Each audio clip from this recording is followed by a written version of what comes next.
Hey guys, and welcome back to Heroes of Might and Magic 4. As always, I am DemonFire93, and last time we completed the first of the campaigns, I guess. And today we're gonna start a new way. But someday you will. Where, Jack? Yes, we are barbarians. Yes, we are born warriors. Uh-huh. But a warrior is not just a killer. He's a protector. You must have respect for life, and an even greater respect for your ability to take it. Sure. Otherwise, you're just a murderer. Okay. That does not sound like a barbarian at all. It just sounds like well, whatever. Victory condition: be the only player to own towns. Loss condition: lose hero Warjic. Map difficulty: intermediate game. Carryover: Warjic and all his spells, skills, and experience will carry over to the next map. All your heroes have a maximum level of 12. Only Warjic will carry over. The tribeless warrior Warjic realizes that if the barbarian people don't turn from their life of murder and war, they are going to disappear forever. So Warjic and his foster father, Tarnum, rejoin their people after a lifetime of wandering to transform the barbarian society into one that puts the community first. Perhaps then they will survive extinction.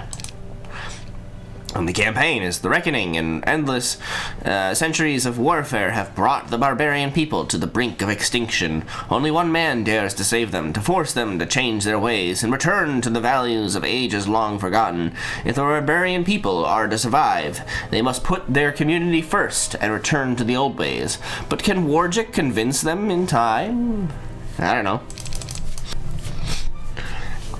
We spent the night, as we always did, feeding on the result of the day's hunt and sleeping on the ground. All my life we have wandered the land, never settling in any one place for long.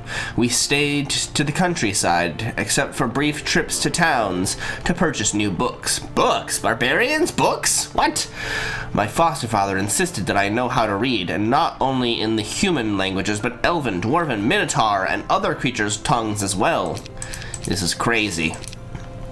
There are times when I feel that the more I learn, the less of a barbarian I become.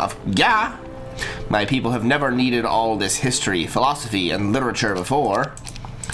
But then my foster father knows so much more than I about these subjects, and I have never met a man with more courage and strength. I have fought beside him. He is like a war god on the battlefield. This morning, when we heard the distant sound of battle, Tarnum and I immediately raced toward them. For so many years now, we have lent our help to those who needed it by running off invading bandits or hunting down ambitious warlords. My foster father drew the sword strapped across his back and ran toward the commotion. Unfortunately, it was a windy day, and the sound had been carried over a couple miles. By the time we arrived, the fighting was over. There was no one left to be rescued. The massacre happened in a small depression between two forested mounds. The attackers probably hid among the trees on both sides, waiting for their prey to march along the natural trail below. They swept down, trapped them. It all ended quickly. More than 30 dead, my foster father grumbled.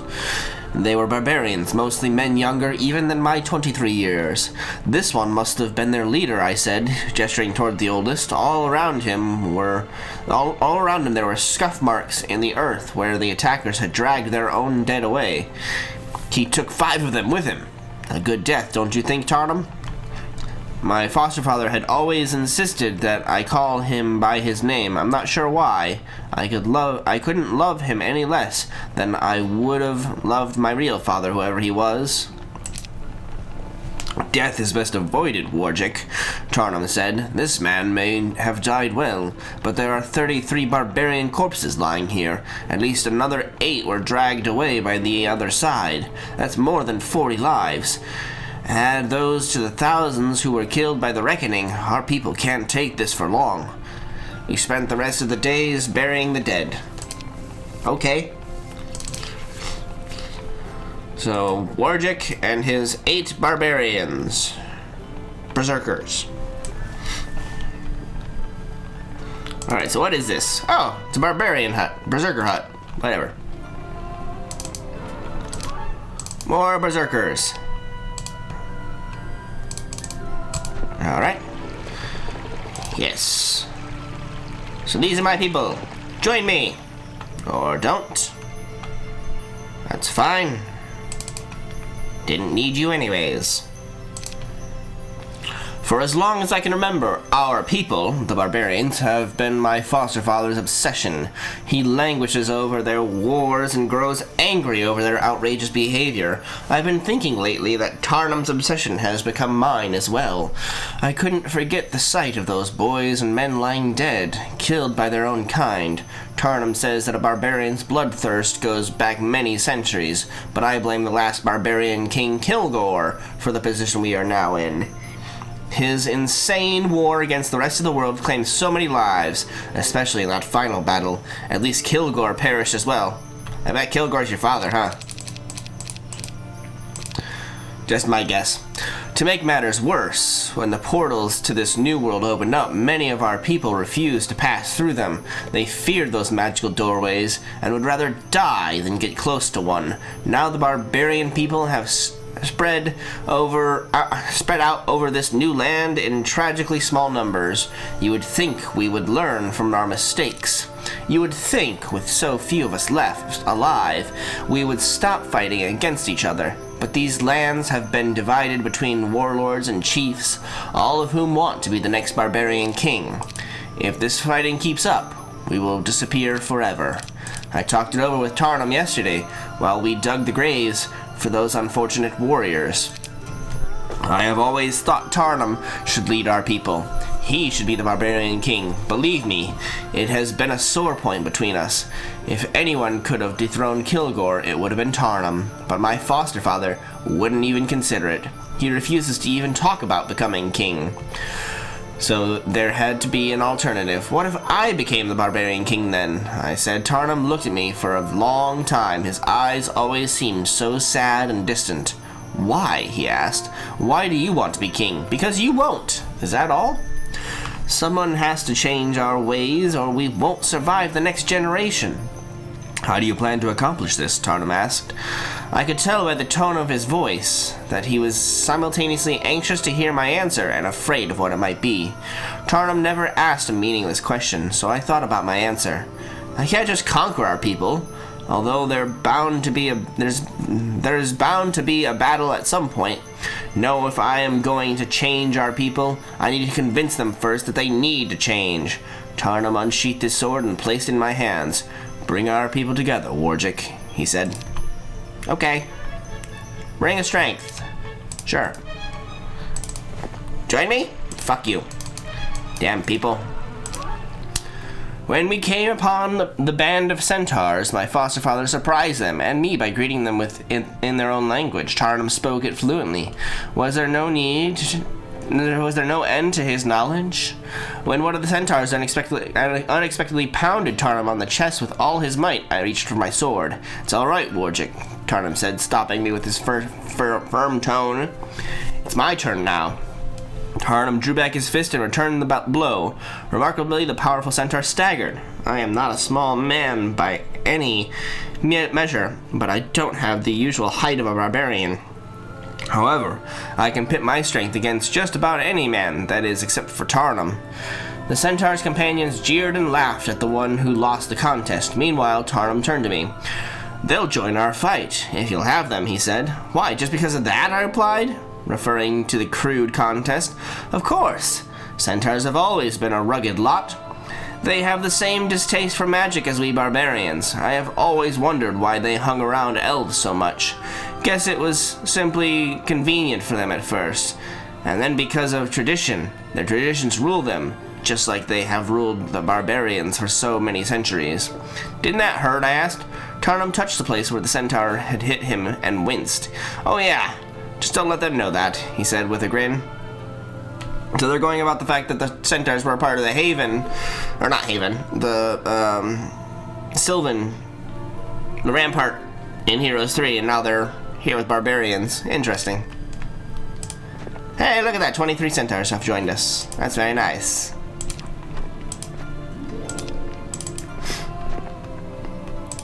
What is this? The people of Kilmar greeted us kindly, but when I told them that life could be different for all barbarians, they seemed suspicious. At least with Kilgore's laws, our warriors are strong, said their leader. I'm not saying we give up our warrior skills, I insisted. Under Kilgore's way, warriors take what they want, even from our own people. I want to see honorable warriors who protect the people, not prey on them. I still don't know. Just last week, Screaming Tom and his pirates attacked us. They made off with our cart of ore, but it would have been far worse if not for the fierceness of our warriors. I could see they were stuck in their ways, but I had to find a way to show them I was right. Later, Tarnum said, I wonder if they would feel the same way if honorable warriors like us returned their cart of ore to them. I smiled. My foster father always knew what to do. Alright, where's your cart of ore? Damn it! I talked to some shepherds today about the clans in this region. They were forthcoming with information about the region only after they were certain I wasn't going to steal their sheep, and then only after I shared a keg with them. Alright. Why does nobody want to join me? Hey, look, centaurs.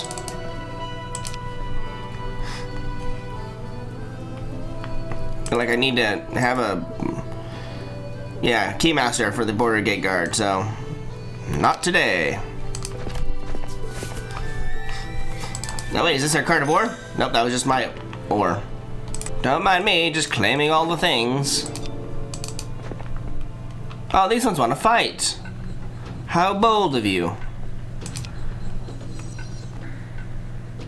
Well, yeah, we do have a barbarian who does not have any... What the... Berserkers move on their own? What? I didn't know that was a thing.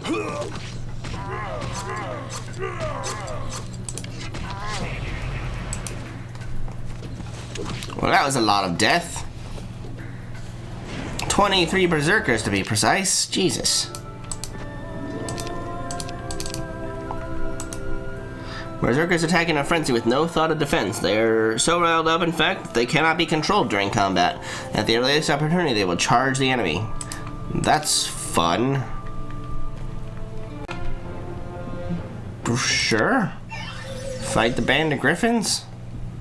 I guess.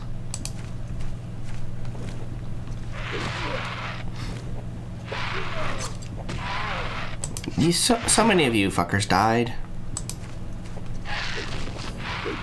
You're terrible at this. You are fucking awful.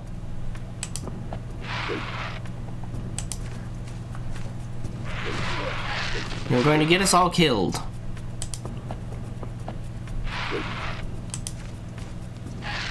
Jesus Christ.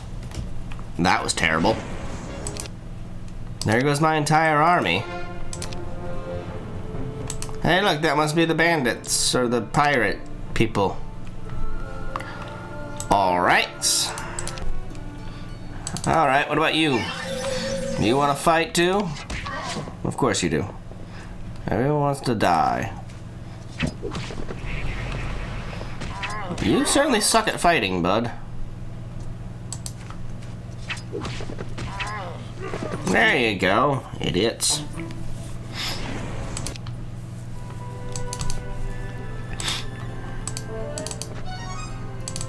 More potions of healing. And nomads. You move far, you know that? I don't like that. Now you move so far. But now you move far on my turf. Yay, we have nomads. Alright.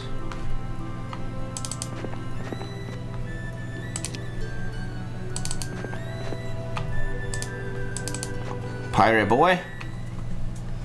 Oh, I forgot the pirates were even... Why can't I move far like the other guys did? What the hell? Yes. Oh my.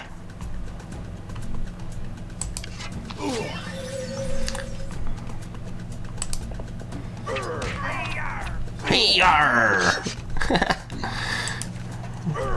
Damn. There you go. Good job, Warjic.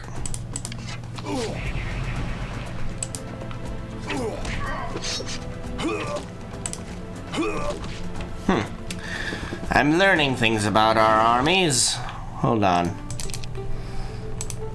Nomads have mastered the art of swift combat, striking before their enemy gets the opportunity to retaliate. I thought so. Well, those are the pirates, weren't they? Where's the carnivore? I gotta fucking get on the boat. Hey, look, it's the green tent, and there's a carnivore. It doesn't look any different from the regular ore piles that we find all around. Oh, what have you got? Who knows what this quest gate will require before you can pass? Well, a fight, apparently.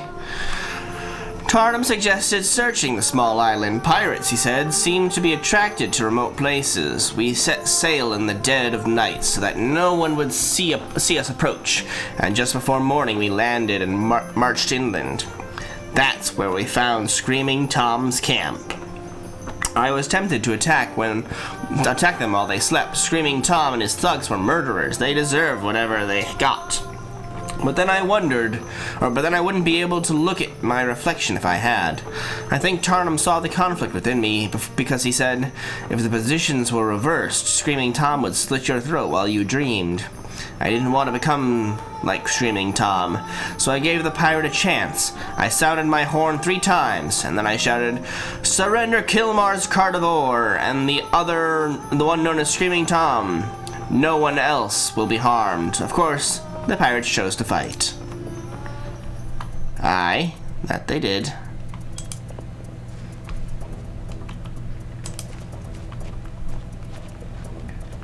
I like how none of us have any sort of ranged attacks, you know? Makes me feel good about myself. Yarr!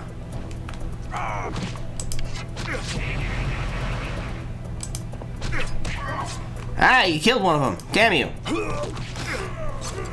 Well, there we go. Screaming Tom's been killed. So that's Screaming Tom, huh? Interesting. Well, you have captured some artifacts from your enemy. To distribute them to your army, click on the drag, blah, blah, blah, blah, blah. Waiting at the side of the road is a dwarf on a carnivore. He jumps down as you near him. No, he doesn't. This is the carnivore from the town. Smiles at you widely. "Today is your lucky day," he said. "Why?" you respond suspiciously. "Because I'm under orders to give this cart to the first person that comes along. It's a punishment for something I did. Anyways, here you are. It's yours." Lies. A great cheer went up from the people of Kilmar when they saw me driving their carnivore toward town. "How did you do it?" asked their chief. "We took it, and dealt with Screaming Tom as well," I said firmly. "Amazing. You must be tremendous warriors. Just because we fight with honor and love for our people doesn't mean we are less fierce than another," Tarnum answered, and I added, "Would Kilgore have cared that you were suffering?" "No, but even if he had taken it back from Screaming Tom, do you think he would have returned it to you?" The people of Kilmar looked at each other, coming to the obvious conclusion. "No, Kilgore would have kept it for himself," said the chief. He took my hand. "Perhaps there is something to this talk of community. Come, tell us more." Hooray!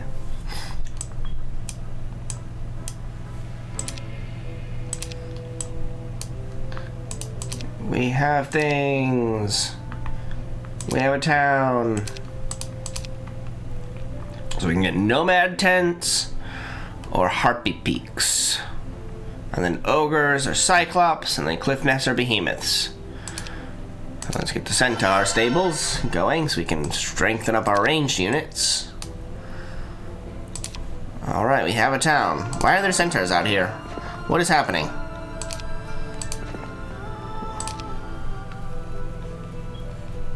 Random ass centaurs. Oh, we can't even get anything else. This building has been disabled. That sucks. Alright, let's head through, shall we?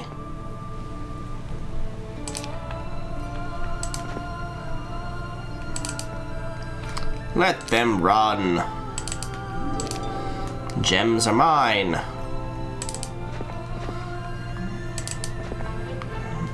Need the orange keymaster.